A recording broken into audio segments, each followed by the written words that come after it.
Olá, seja bem-vindo às nossas aulas aqui da Escola Charles Spurgeon Online. Eu sou o professor Felipe Prestes e nós estamos na primeira aula de um novo módulo que nós estamos lançando, que é um módulo sobre, na verdade, uma série de módulos sobre a carta de 1 João.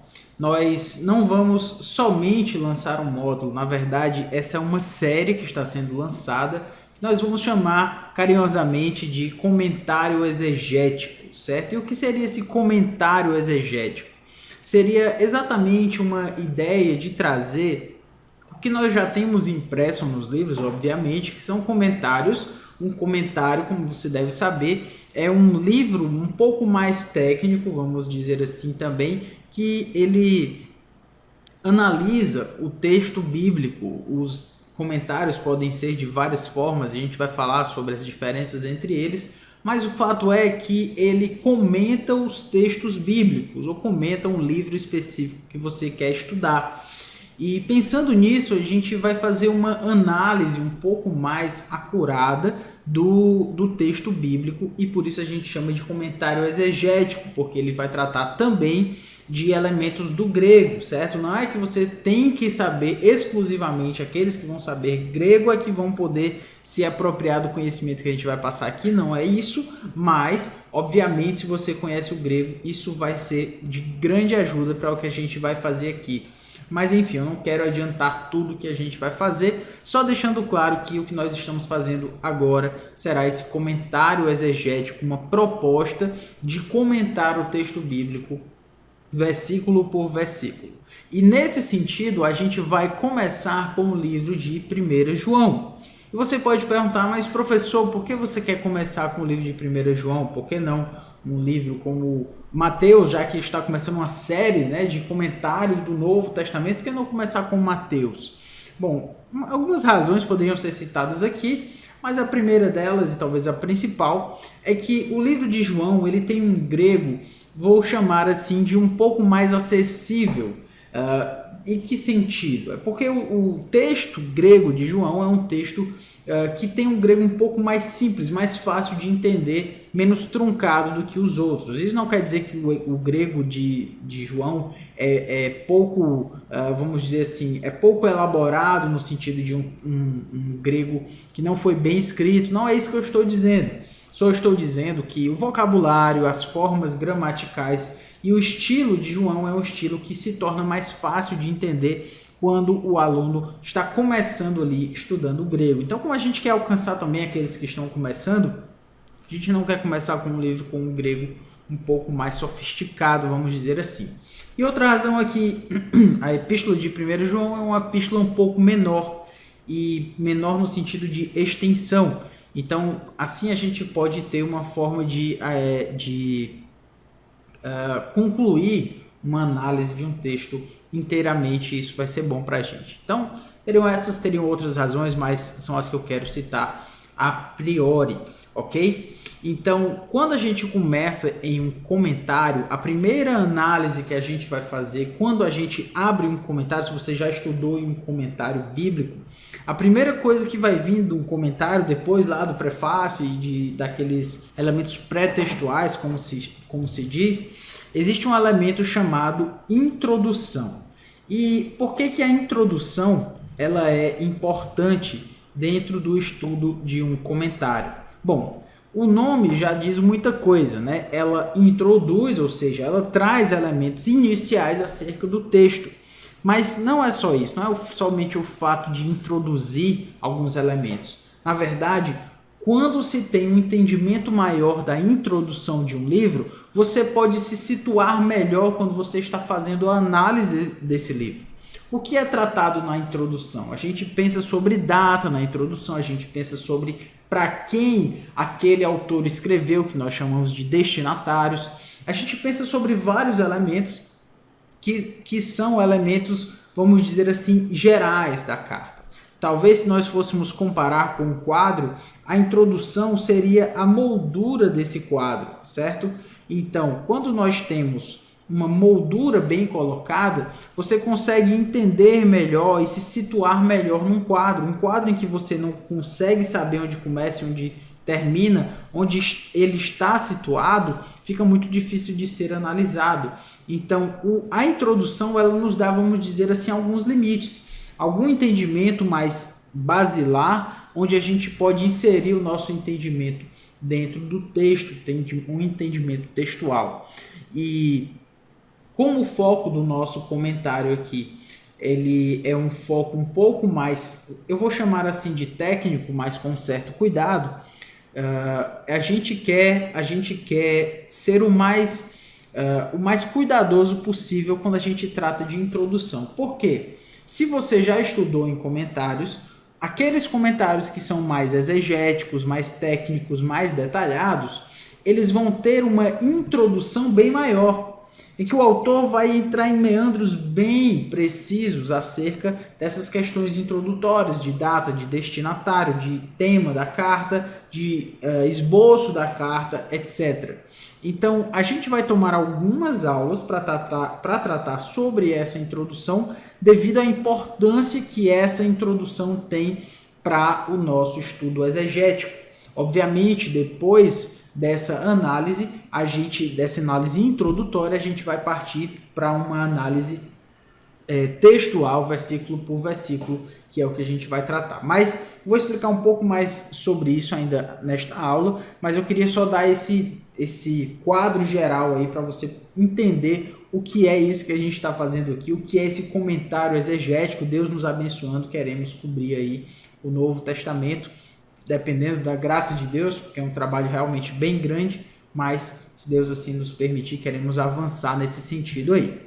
Então, prosseguindo aqui no que a gente está falando e tratando sobre essa introdução ao comentário exegético de 1 João, esse comentário que nós estamos aqui trabalhando com ele, eu quero primeiro dar uma atenção para os diferentes propósitos dos comentários. E o que eu quero dizer com isso, com os propósitos dos comentários? Bom, quando a gente estuda a partir de comentários, você vai notar o seguinte: normalmente as pessoas elas começam a reclamar dos comentários quando elas têm uma dúvida num versículo. Aí ela abre o comentário bíblico e aí ela vai atrás de uma ajuda sobre o versículo sobre o qual ela tem dúvida. Aí ela chega lá naquele versículo que ela estava tanto esperando uma resposta e o autor não diz nada. O comentarista não diz nada sobre a dúvida que aquela pessoa está tendo naquela hora. E ela pergunta: eu vou perguntar para quem, já que esse comentarista não está me dizendo? Ele está mudo na hora que eu mais preciso dele. Bom, essa é uma questão que muitas vezes frustra as pessoas e elas começam a dizer: esse comentário X aí, esse comentário não é bom. No dia eu tive uma dúvida, fui atrás de tirar uma dúvida com ele e ele não tirou minha dúvida. Então esse comentário não é bom. Então eu já quero deixar claro aqui uma questão de propósito. Por quê? Porque existem diferentes comentários e eles estão baseados em propósitos diferentes. Por exemplo, existem comentários que são mais exegéticos e mais técnicos. Esses comentários eles vão ser mais detalhados versículo por versículo. Em contrapartida, eles vão se tornar maiores e vão se relacionar a um só livro normalmente. Então, eu já vi, na verdade, comentários tão extensos que eles tinham vários volumes sobre um livro só. Então eu vi, por exemplo, já um comentário de Isaías que tinha 4 volumes. E um comentário de João com 2 volumes, enfim. Então são muitos comentários que são muito detalhados. Só que às vezes as pessoas vão procurar em dicionários, por exemplo, que são mais abrangentes, comentários que trazem estudos sobre a Bíblia toda. Então, comentário da Bíblia. Existe um comentário conhecido no meio brasileiro, né? Um novo comentário da Bíblia. E aí você não pode chegar lá no novo comentário da Bíblia, que é um comentário sobre a Bíblia inteira, que é somente um tomo, por mais grosso que ele seja, mas ele está tratando a Bíblia inteira. Então você não pode esperar que ele vai entrar em detalhes sobre aquele versículo que você tanto tirou uma dúvida se ele está cobrindo a Bíblia inteira. E aí outras pessoas vão olhar para alguns comentários assim: eu estudei naquele comentário, ele trouxe vários detalhes, mas ele não me ajudou nas aplicações da pregação, do sermão, do estudo bíblico. Aquele comentário não é bom porque ele não é tão prático. Bom, essa é uma questão de propósito. Existem comentários que são mais detalhados em termos técnicos e existem comentários que são mais aplicativos. E, na verdade, existem comentários que são até mais homiléticos, ou seja, eles já trazem mais facilmente um esboço ali daquele texto para que já possa ser ensinado, pregado, ou a partir do qual você pode estudar para fazer um estudo bíblico. Enfim, existem comentários e comentários. Então, a gente precisa atentar para essa diferença e entender qual é o propósito do nosso comentário aqui. O nosso comentário, como eu falei, e usando essa palavra com um pouco de cuidado, eu quero trazer uma abordagem mais técnica aqui. Como assim? Eu quero que a gente trate versículo por versículo do texto bíblico, certo? Por isso eu coloco a ideia de que a lente do microscópio, ela precisa ser escolhida. Como assim, professor? Quando a gente vai olhar no microscópio, a gente precisa ajustar quantas vezes mais a gente gostaria de ver aquilo que a gente está analisando, o objeto da nossa análise. Então, se a gente vai virando ali o ajuste do microscópio, aquilo vai se tornando, vai tendo um zoom maior, vamos dizer assim, ou um zoom menor. A gente precisa definir que zoom a gente quer colocar, qual lente do microscópio a gente precisa utilizar para analisar aquele livro. Existe uma história de alguém que pregou, um alemão, que pregou 10 anos em Isaías, ele não conseguiu sair do capítulo 2. Então ele botou uma lente altamente detalhada sobre o livro de Isaías. Passou anos para sair do versículo 2. Bom, estou tentando lembrar aqui quanto tempo exatamente foi. Eu sei que foi anos e eu sei que era até o capítulo 2 que ele tinha ido. E aí, como é que a gente pode pensar então em termos de comentário? Bom, a nossa lente vai ser uma lente detalhada, mas não exaustiva. Como assim? Vai ser uma análise que vai passar por todos os versículos. Então não vai ter um versículo que eu vou pular. E isso é bom de ouvir, né? Porque se você já estudou em comentários, às vezes eles vão pular. Eles vão pular uma discussão, eles vão pular um tema polêmico, dependendo, obviamente, do comentário e do seu propósito. É bom deixar claro. Mas existem comentaristas que simplesmente pulam alguns assuntos importantes. Nós queremos passar versículo por versículo. Obviamente, também não vou passar anos em 2 capítulos de 1 João, né? Ou seja, centenas de aulas aqui para sair do primeiro capítulo. Também não é para tanto, mas queremos ser detalhistas, mas não exaustivos. Vamos tratar, se tiver alguma discussão dentro daquele versículo, a gente vai abordar também. O fato é que nós queremos trazer uma ideia sobre o livro em que você pode ter como referência, certo? E era inclusive um ponto que eu queria falar por último, mas já vou adiantando. Queremos produzir uma referência exegética, ou seja, a gente quer que você chegue durante o estudo do seu livro lá do Novo Testamento e você tenha algo que foi dito acerca daquilo, mesmo que seja alguma coisa pouca, mas uma dúvida que você teve possa de repente ser dirimida, ser tirada a partir da nossa análise, ok? Beleza, como é que a gente vai fazer isso? A gente vai fazer a leitura do texto, a tradução do texto e a análise do texto. Professor, para que você vai traduzir o livro se já está traduzido? A gente tem várias versões aí em português, a Almeida Revista Atualizada, a Nova Versão Internacional, Almeida Século XXI, Nova Versão Transformadora, etc. A gente poderia citar várias traduções que nós temos para o português. Por que mais uma tradução? Não é que eu estou aqui de alguma forma almejando trazer uma nova tradução do grego. Meu propósito não é esse. Meu propósito com a tradução é fazer você entender como foi que o tradutor trabalhou para conseguir chegar naquela tradução. Como assim? Bom, se você está estudando grego e você está aprendendo a lidar ali com os termos, com a terminologia do grego, com o vocabulário e tudo, é importante saber, não simplesmente ter a tradução pronta, mas também saber como ela foi produzida. Então, esse é o propósito da gente fazer a tradução. Agora, se você não sabe grego, não se preocupe, porque eu também não vou passar horas traduzindo cada versículo. Eu vou passar por cada versículo, explicar como é que ele foi traduzido, e eu creio que mesmo se você não souber grego, você também vai aprender, pode aprender grego com isso também, porque você vai lidar diretamente com o texto, que é a coisa mais importante no aprendizado do grego, como também você vai aprender toques de como isso foi analisado, e já é o início de uma análise, já que nós estamos traduzindo. Depois disso, vamos então para a análise propriamente dita do livro, em que a gente vai analisar versículo por versículo e, no máximo que pudermos, até palavra por palavra ou expressão por expressão. Enfim, não queremos pular nada, queremos que você fique tranquilo com relação a isso. Bom, uma outra observação que precisa ser feita é que os escritores não produziram texto microscopicamente, mas precisamos dos detalhes para análise. O que eu quero dizer com isso?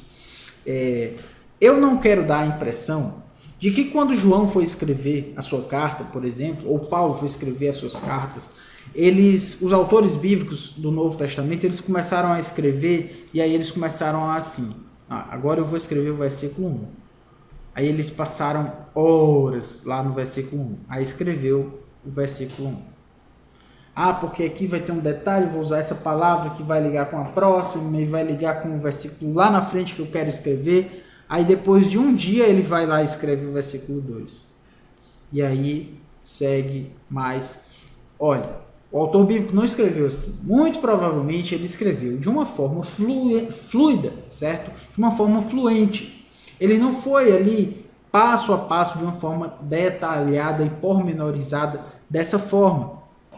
E eu não quero dar a impressão que ele escreveu assim, porque a nossa análise vai ser versículo por versículo, certo?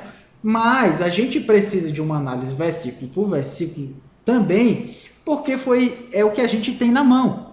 Nós temos o texto bíblico e a gente precisa trabalhá-lo em detalhes. Essa é uma limitação que a gente tem. Quando a gente chega muito nos detalhes, muitas vezes a gente perde a noção do todo. Então, eu quero trazer para você os detalhes, certo? Mas sem esquecer da visão geral, para que você entenda que nós temos uma referência. Vou dar um estudo bíblico em 1 João capítulo 1, versículo 5. Ok. Eu tenho dúvida, eu não sei exatamente o que o autor quis dizer com isso, então vou lá nesse comentário saber o que ele diz sobre isso. Pode ser que eu não tenha lhe ajudado, no sentido de que você estava esperando que eu lhe desse uma aplicação e de repente eu não lhe dei, mas de repente aquilo lhe ajudou de uma forma mais técnica para você entender o texto e você ter segurança na hora de ensinar, que para mim é a coisa mais importante na hora de ensinar, é se você está seguro daquilo que você está falando. Então, lembre-se disso. O autor bíblico não escreveu versículo por versículo no sentido de que detalhadamente parando e aí próximo versículo, você deve saber que na época que os autores bíblicos escreveram nem versículo tinha, né? Os versículos são uma invenção já bem recente no sentido da nossa história. Então, o que eu quero dizer com isso é que a gente precisa ter a visão do todo também, mas nós vamos chegar nos detalhes no análise versículo por versículo. Bom, falando um pouco agora sobre os elementos da nossa análise, certo? Quero trazer alguns livros aqui, que são os livros que eu tenho trabalhado. Na verdade, são muitos mais do que esses. Esses são, vamos dizer assim, aqueles que eu vou lançar mão de uma forma um pouco mais frequente, certo? Letters of John, você vai perceber que boa parte deles está em inglês, na verdade é Colin Kruse. Esse comentário aqui é o Pillar Commentary of the New Testament, é o comentário pilar, né, vamos dizer assim, não está traduzido para o português, até onde eu sei, e quando este vídeo está sendo gravado, mas é um comentário excelente, indispensável para quem quer analisar a carta. Os Pillars Commentaries são muito bons. Então, é um comentário que eu tenho utilizado, é um comentário que ele não está tão exegético, mas ele também não está tão geral. Então, ele fica ali entre um mais técnico e já chegando no aplicativo, mas eu colocaria ele num sentido mais técnico, certo? Nós temos o Word Biblical Commentary, seria comentário bíblico palavra, mais ou menos isso, de Stephen Smalley. E esse comentário também é muito bom, essa série de comentários, o Word Biblical Commentary. Esse comentário já é bem mais técnico, ele vai tratando os textos bíblicos versículo por versículo, já no texto bíblico lá, então ele já pressupõe que você tem algum entendimento do grego, mínimo que seja, para você entender. Ele é bem técnico, então eu tenho utilizado, especialmente quando eu tenho dúvidas em detalhes específicos de um versículo, eu corro para um comentário como esse, porque eu sei que ele vai me ajudar a entender o texto de uma forma mais detalhada. The Expositor's Greek Testament, então o grego, o Testamento grego, o Novo Testamento grego do Expositor, que também é um comentário mais técnico, é muito bom também, ajuda um bocado. Professor, será então que você vai ficar somente na parte técnica? Não. Um comentário que eu tenho utilizado também é o comentário do Warren Wiersbe. Wiersbe é um comentário que está em português, e ele é muito bom também. Agora ele já está no elemento mais aplicativo, mais pastoral, mais homilético, certo? Então ele vai trazer esboços. Eu gosto de brincar que quando eu vou pregar, eu não gosto de olhar no Wiersbe, porque o esboço dele é sempre melhor do que o meu, então eu tenho vontade sempre de mudar o meu esboço, porque o dele ficou mais bonito, mas enfim.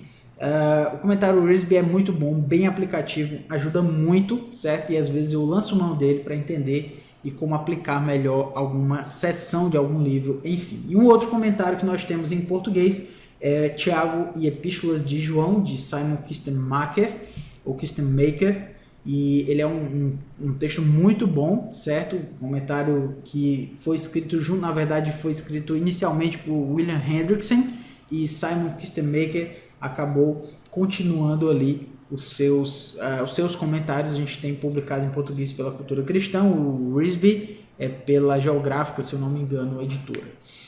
Enfim, são alguns dos comentários que eu tenho utilizado outros também, mas esses já dá para a gente ter uma ideia de como vai ser essa análise aí, beleza? Muito bem. Alguns detalhes aqui, algumas questões preliminares já sobre a carta de 1 João. As cartas representam um tempo um tanto infeliz na vida das comunidades cristãs envolvidas. E por que um tanto infeliz? Um tempo infeliz. Por quê? Porque você vai notar que João está escrevendo em um tempo de disputas teológicas. Parece que ele está meio que brigando com as pessoas, no sentido de mostrando para elas que elas não podem se desviar do caminho de Deus. Então, nesse contexto aí de disputas teológicas, em que ele precisa ajudar as pessoas a entenderem melhor a sua fé, ele é um tempo, realmente, um tempo de conflito. Não é bom, ninguém gosta de conflito, mas às vezes eles aparecem e precisam ser tratados. Então, João escreve nesse contexto. As cartas revelam um lado da disputa, né? O lado da verdade. Havia uma disputa pela verdade, uma disputa doutrinária. E João está do lado, obviamente, da verdade de Deus, e ele está escrevendo ali em favor daqueles irmãos, para que eles não fujam da verdade. As cartas parecem estar interrelacionadas, certo? Todas tratam com um ou outro aspecto dessa disputa. Que cartas? As cartas de 1ª, 2ª e 3ª João. Como assim? Bom, existe uma relação entre elas. Elas não estão soltas assim. Primeiro João escreveu a 1ª, depois escreveu a 2ª, depois escreveu a 3ª. Elas não estão muito relacionadas entre si, simplesmente foram escritas pela mesma pessoa. Não, elas mostram uma espécie de aspecto diferente dessa disputa, certo? Uma disputa pela verdade, uma disputa doutrinária, que João está ali escrevendo, não só para que os irmãos não se desviem, mas que eles se firmem, se afirmem na fé cristã, na forma verdadeira. Então, tendo falado isso, a gente precisa lembrar que, né, dentro dessas disputas, alguns tópicos chaves vão aparecer, alguns tópicos importantes vão aparecer para a gente analisar dentro de 1 João. Quais são esses tópicos, né? Eles não são exaustivos, não são todos os tópicos tratados, mas eles tratam sobre segurança cristã de uma forma muito clara. Se alguém se diz que crê na verdade. Se alguém faz assim, se alguém, então são testes que são feitos ali a partir dessas condicionais. Também o papel do Espírito Santo na comunidade cristã, certo? Então, esse é um tema tratado sobre como o Espírito Santo ele tem um papel atuante, né, na comunidade. É tratado sobre a perfeição cristã, é possível, não é possível já ter uma perfeição aqui na Terra. O significado de koinonia, que é uma palavra grega, né? Koinonia é uma palavra grega que traz a ideia de comunhão. Então, o que a gente pode entender sobre isso também vai ser tratado. A ideia de expiação, certo? Também é tratada em 1 João, um tópico bem importante. E também a cristologia, né? Nós aprendemos sobre Cristo doutrinariamente em 1 João de uma forma bem interessante. Então é isso. Eu espero que você tenha gostado aí da nossa apresentação. Na próxima aula vamos entrar na introdução do livro de 1 João detalhadamente, para a gente poder ter essa visão geral desse quadro aí. Até lá então, que Deus nos abençoe. Valeu!